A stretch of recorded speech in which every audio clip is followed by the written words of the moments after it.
Amir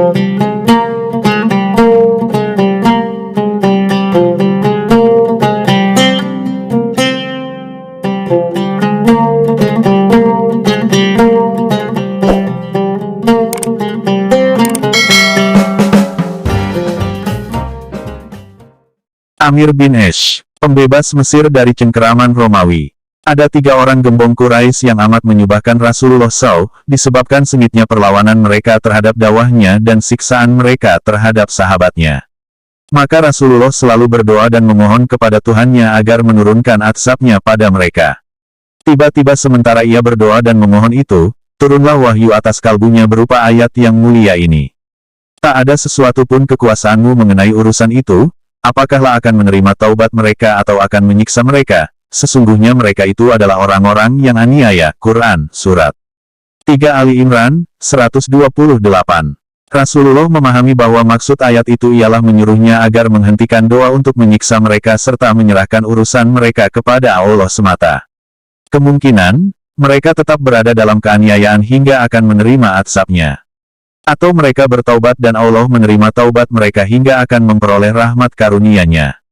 Maka, Amir bin As adalah salah satu dari ketiga orang tersebut. Allah memilihkan bagi mereka jalan untuk bertaubat dan menerima rahmat, maka ditunjukinya mereka jalan untuk menganut Islam, dan Amr bin As pun beralih rupa menjadi seorang muslim pejuang, dan salah seorang panglima yang gagah berani. Dan bagaimanapun juga sebagian dari pendiriannya yang arah pandangannya tak dapat kita terima, namun peranannya sebagai seorang sahabat yang mulia, yang telah memberi dan berbuat jasa, berjuang dan berusaha, akan selalu membuka mata dan hati kita terhadap dirinya. Dan di sini di bumi Mesir sendiri, orang-orang yang memandang Islam itu adalah agama yang lurus dan mulia, dan melihat pada diri Rasulnya rahmat dan nikmat serta karunia, serta penyampai kebenaran utama, yang menyeru kepada Allah berdasarkan pemikiran dan mengilhami kehidupan ini dengan sebagian besar dari kebenaran dan ketakwaan. Orang-orang yang beriman itu akan memendam rasa cinta kasih kepada laki-laki, yang oleh takdir dijadikan alat-alat bagaimanapun untuk memberikan Islam keharibaan Mesir, dan menyerahkan Mesir ke pangkuan Islam. Maka alangkah tinggi nilai hadiah itu, dan alangkah besar jasa pemberinya. Sementara laki-laki yang menjadi takdir dan dicintai oleh mereka itu, itulah dia, Amir bin As radhiyallahu anhu. Para muari atau ahli-ahli sejarah biasa menggelari Amir dengan penakluk Mesir. Tetapi, menurut kita gelar ini tidaklah tepat dan bukan pada tempatnya. Mungkin gelar yang paling tepat untuk Amr ini dengan memanggilnya, pembebas Mesir. Islam membuka negeri itu bukanlah menurut pengertian yang lazim digunakan di masa modern ini, tetapi maksudnya tiada lain ialah membebaskannya dari cengkraman 2 kerajaan besar yang menimpakan kepada negeri ini serta rakyatnya perbudakan dan penindasan yang dahsyat, yaitu Imperium Persia dan Romawi. Mesir sendiri, ketika pasukan perintis tentara Islam memasuki wilayahnya, merupakan jajahan dari Romawi, sementara perjuangan penduduk untuk menentangnya tidak membuahkan hasil apa-apa. Maka tatkala dari tapal batas kerajaan-kerajaan itu bergema suara takbir dari pasukan-pasukan yang beriman, Allahu Akbar, Allahu Akbar, mereka pun dengan berduyun-duyun segera menuju fajar yang baru terbit itu lalu memeluk agama Islam yang dengan perantaraannya menemukan kebenaran mereka dari kekuasaan Kisra maupun Kaisar. Jika demikian halnya, Amir bin As bersama anak buahnya tidaklah menaklukkan Mesir. Mereka hanyalah merintis serta membuka jalan bagi Mesir agar dapat mencapai tujuannya dengan kebenaran dan mengikat norma dan peraturan-peraturannya dengan keadilan, serta menempatkan diri dan hakikat dalam cahaya kalimat-kalimat ilahi dan dalam prinsip-prinsip Islami. Amir bin As radhiyallahu anhu amat berharap sekali akan dapat menghindarkan penduduk Mesir dan orang-orang Kopti dari peperangan, agar pertempuran terbatas antaranya dengan tentara Romawi saja, yang telah menduduki negeri orang secara tidak sah, dan mencuri harta penduduk dengan sewenang-wenang. Oleh sebab itulah kita dapati ia berbicara ketika itu kepada pemuka-pemuka golongan Nasrani dan uskup-uskup besar mereka, katanya. Sesungguhnya Allah telah mengutus Muhammad SAW, membawa kebenaran dan menitahkan kebenaran itu.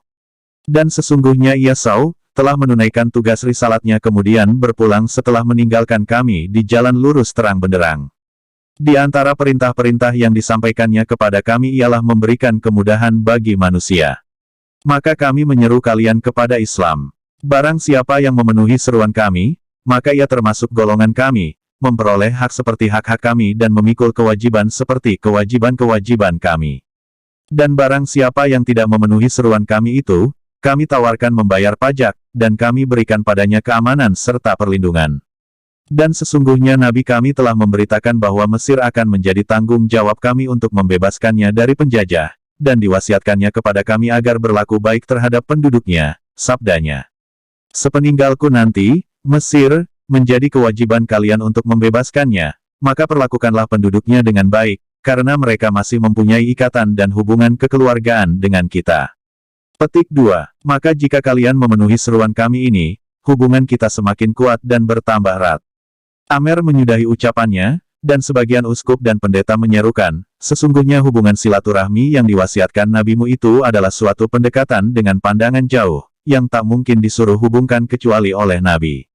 Petik 2. Percakapan ini merupakan permulaan yang baik untuk tercapainya saling pengertian yang diharapkan antara Amer dan orang Kopti penduduk Mesir, walau panglima-panglima Romawi berusaha untuk menggagalkannya. Amer bin As tidaklah termasuk angkatan pertama yang masuk Islam, baru masuk Islam bersama Khalid bin Walid tidak lama sebelum dibebaskannya kota Mekah. Anehnya keislamannya itu diawali dengan bimbingan Negus Raja Habsyi. Sebabnya ialah karena Negus ini kenal dan menaruh rasa hormat terhadap Amer yang sering bolak-balik ke Habsyi dan mempersembahkan barang-barang berharga sebagai hadiah bagi raja. Di waktu kunjungannya yang terakhir ke negeri itu, tersebutlah berita munculnya Rasul yang menyebarkan tauhid dan akhlak mulia di tanah Arab. Maharaja Habsyi itu menanyakan kepada Amer kenapa ia tak hendak beriman dan mengikutinya, padahal orang itu benar-benar utusan Allah. Benarkah begitu? Tanya Amer kepada Negus. Benar, ujar Negus, turutlah petunjukku, hai Amer dan ikutilah dia. Sungguh dan, demi Allah, ia adalah di atas kebenaran dan akan mengalahkan orang-orang yang menentangnya. Secepatnya, Amer terjun mengarungi lautan kembali ke kampung halamannya, lalu mengarahkan langkahnya menuju Madinah untuk menyerahkan diri kepada Allah Rabbul Alamin. Dalam perjalanan ke Madinah itu ia bertemu dengan Khalid bin Walid dan Utsman bin Tolhah, yang juga datang dari Mekah dengan maksud hendak bayat kepada Rasulullah. Demi Rasul melihat ketiga orang itu datang, wajahnya pun berseri-seri, lalu katanya pada sahabat-sahabatnya. Mekah telah melepas jantung-jantung hatinya kepada kita. Mula-mula tampil Khalid dan mengangkat bayat. Kemudian majulah Amer dan katanya, wahai Rasulullah, aku akan bayat kepada Anda, asal saja Allah mengampuni dosa-dosaku yang terdahulu. Maka jawab Rasulullah SAW, hai Amer, bayatlah, karena Islam menghapus dosa-dosa yang sebelumnya. Amer pun bayat, dan diletakkannya kecerdikan dan keberaniannya dalam dharma baktinya kepada agamanya yang baru. Tatkala Rasulullah SAW berpindah ke Rafiqul A'la, Amer sedang berada di Oman menjadi gubernurnya. Dan di masa pemerintah Umar, jasa-jasanya dapat disaksikan dalam peperangan-peperangan di Syria, kemudian dalam membebaskan Mesir dari penjajahan Romawi. Wahai, kenapa Amer bin As tidak menahan ambisi pribadinya untuk dapat berkuasa? Seandainya demikian, tentulah ia akan dapat mengatasi dengan mudah sebagian kesulitan yang dialaminya disebabkan ambisinya ini. Tetapi ambisinya ingin berkuasa ini, sampai suatu batas tertentu, hanyalah merupakan gambaran lahir dari tabiat batinnya yang bergejolak dan dipenuhi bakat. Bahkan bentuk tubuh, cara berjalan dan bercakapnya, memberi iayarat bahwa ia diciptakan untuk menjadi amir atau penguasa. Hingga pernah diriwayatkan bahwa pada suatu hari Amirul Mukminin Umar bin Khattab melihatnya datang. Ia tersenyum melihat caranya berjalan itu, lalu katanya, tidak pantas bagi Abu Abdillah akan berjalan di muka bumi kecuali sebagai amir. Sungguh, sebenarnya Amer atau Abu Abdillah tidak mengurangkan hak dirinya ini. Bahkan ketika bahaya-bahaya besar datang mengancam kaum muslimin, Amer menghadapi peristiwa-peristiwa itu dengan cara seorang amir yang cerdik dan licin serta berkemampuan, menyebabkannya percaya akan dirinya, serta yakin akan keunggulannya. Tetapi di samping itu ia juga memiliki sifat amanat, menyebabkan Umar bin Khattab, seorang yang terkenal amat teliti dalam memilih gubernur-gubernurnya, menetapkan sebagai gubernur di Palestina dan Yordania, kemudian di Mesir selama hayatnya Amirul Mukminin ini. Bahkan ketika Amirul Mukminin mengetahui bahwa Amer, dalam kesenangan hidup telah melampaui batas yang telah digariskannya terhadap para pembesarnya, dengan tujuan agar taraf hidup mereka setingkat atau hampir setingkat dengan taraf hidup umumnya rakyat biasa, maka khalifah tidaklah memecatnya, hanya mengirimkan Muhammad bin Maslamah dan memerintahkannya agar membagi dua semua harta dan barang Amer, lalu meninggalkan untuknya separuhnya, sedang yang separuhnya lagi hendaklah dibawanya ke Madinah untuk Baitul Mal. Seandainya Amirul Mukminin mengetahui bahwa ambisi Amer terhadap kekuasaan sampai menyebabkannya agak lalai terhadap tanggung jawabnya, tentulah jiwanya yang waspada itu tidak akan membiarkannya memegang kekuasaan walau agak sekejap pun. Amer bin As radhiyallahu an adalah seorang yang berpikiran taim, cepat tanggap dan berpandangan jauh, hingga Amirul Mukminin Umar, setiap ia melihat seorang yang sedikit akal, dipertepukkannya kedua telapak tangannya dengan keras karena herannya, seraya katanya, "Subhanallah, sesungguhnya pencipta orang ini dan pencipta, Amer bin As hanyalah Tuhan yang tunggal, keduanya sama benar. Di samping itu ia juga seorang yang amat berani dan berkemauan keras." Pada beberapa peristiwa dan suasana, keberaniannya itu dihadapinya dengan kelihayannya, hingga disangka orang ia sebagai pengecut atau penggugup.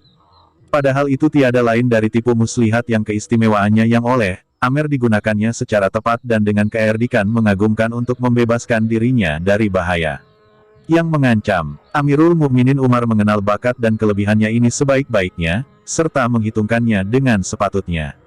Oleh sebab itu sewaktu ia dikirimnya ke Syria sebelum pergi ke Mesir, dikatakan orang kepada Umar bahwa tentara Romawi dipimpin oleh Artobon, maksudnya panglima yang lihai dan gagah berani. Jawaban Umar ialah, "Kita hadapkan Artabon Romawi kepada Artabon Arab, dan baiklah kita saksikan nanti bagaimana akhir kesudahannya."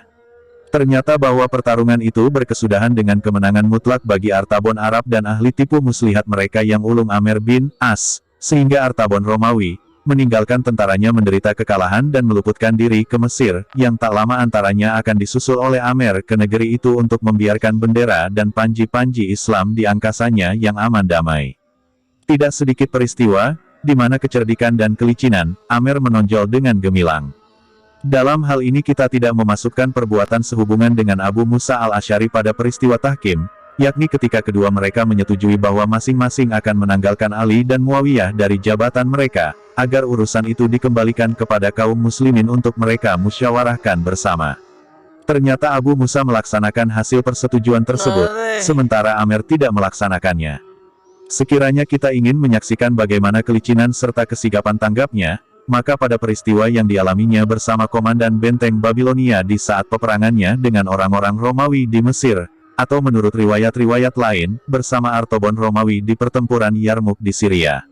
Yakni ketika ia diundang oleh komandan benteng atau oleh Artobon untuk berunding, dan sementara itu komandan Romawi telah menyuruh beberapa orang anak buahnya untuk menggulingkan batu besar ke atas kepalanya sewaktu ia hendak pulang meninggalkan benteng itu, sementara segala sesuatu dipersiapkan, agar rencana tersebut dapat berjalan lancar dan menghasilkan apa yang dimaksud mereka. Amer pun berangkat menemui komandan, tanpa sedikit pun menaruh curiga, dan setelah berunding mereka berpisahlah.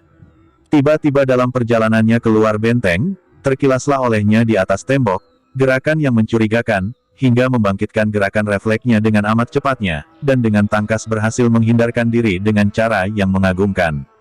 Dan sekarang ia kembali mendapatkan komandan benteng dengan langkah-langkah yang tepat dan tegap serta kesadaran tinggi yang tak pernah goyah, seolah-olah ia tak dapat dikejutkan oleh sesuatu pun dan tidak dapat dipengaruhi oleh rasa curiga.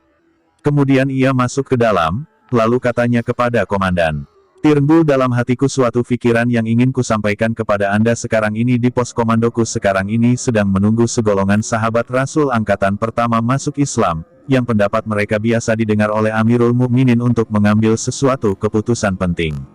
Bahkan setiap mengirim tentara, mereka selalu diikut-sertakan untuk mengawasi tindakan tentara dan langkah-langkah yang mereka ambil. Maka maksudku hendak membawa mereka ke sini agar dapat mendengar dari mulut Anda apa yang telah kudengar, hingga mereka memperoleh penjelasan yang sebaik-baiknya mengenai urusan kita ini." Petik 2. Komandan Romawi itu secara bersahaja maklum bahwa karena nasib mujurnya, Amer lolos dari lobang jarum. Dengan sikap gembira ia menyetujui usul Amer, hingga bila Amer nanti kembali dengan sejumlah besar pimpinan dan panglima Islam pilihan, ia akan dapat menjebak mereka semua, daripada hanya Amer seorang. Dan secara sembunyi-sembunyi hingga tidak diketahui oleh Amer, dipertahankannyalah untuk tidak mengganggu Amer dan menyiapkan kembali perangkap yang disediakan untuk panglima Islam tadi, guna menghabisi para pemimpin mereka yang utama. Lalu dilepasnya Amer dengan besar hati, dan disalaminya amat hangat sekali, disambut oleh ahli siasat dan tipu muslihat Arab itu dengan tertawa dalam hati. Dan di waktu subuh keesokan harinya, dengan memacu kudanya yang meringkik keras dengan nada bangga dan mengejek, Amer kembali memimpin tentaranya menuju benteng. Memang, kuda itu merupakan suatu makhluk lain yang banyak mengetahui kelihayan dan kecerdikan tuannya. Dan pada tahun ke-43 Hijrah, wafatlah Amer bin As di Mesir, sewaktu ia menjadi gubernur di sana. Di saat-saat kepergiannya itu, ia mengemukakan riwayat hidupnya, katanya, "Pada mulanya aku ini seorang kafir, dan orang yang amat keras sekali terhadap Rasulullah hingga seandainya aku meninggal pada saat itu, pastilah masuk neraka. Kemudian aku bayat kepada Rasulullah, maka tak seorang pun di antara manusia yang lebih kucintai, dan lebih mulia dalam pandangan mataku, daripada beliau. Dan seandainya aku diminta untuk melukiskannya, maka aku tidak sanggup karena disebabkan hormatku kepadanya, aku tak kuasa menatapnya sepenuh mataku. Maka seandainya aku meninggal pada saat itu, besar harapan akan menjadi penduduk surga. Kemudian setelah itu, aku diberi ujian dengan memperoleh kekuasaan begitupun dengan hal-hal lain. Aku tidak tahu, apakah ujian itu akan membawa keuntungan bagi diriku ataukah kerugian." Lalu diangkatnya kepalanya ke arah langit dengan hati yang tunduk, sambil bermunajat kepada Tuhannya yang maha besar lagi maha pengasih, katanya, "Oh Allah, daku ini orang yang tak luput dari kesalahan, maka mohon dimaafkan. Daku tak sunyi dari kelemahan, maka mohon diberi pertolongan. Sekiranya daku tidak memperoleh rahmat karuniamu, pasti celakalah nasibku." Demikianlah ia asyik dalam permohonan dan penghinaan diri hingga akhirnya ruhnya naik ke langit tinggi, di sisi Allah Rabbul Izzati, sementara akhir ucapan penutup hayatnya, ialah, "La ilaha illallah." Di pangkuan bumi Mesir, negeri yang diperkenalkannya dengan ajaran Islam itu, bersemayamlah tubuh kasarnya. Dan di atas tanahnya yang keras, majliasnya yang selama ini digunakannya untuk mengajar, mengadili dan mengendalikan pemerintahan, masih tegak berdiri melalui kurun waktu, dinaungi oleh atap masjidnya yang telah berusia lanjut, Jami'u Amer, yakni masjid yang mula pertama didirikan di Mesir, yang disebut di dalamnya Asma'ullah yang tunggal lagi esa serta dikumandangkan ke setiap pojoknya dari atas mimbaruya kalimat-kalimat Allah serta pokok-pokok agama Islam.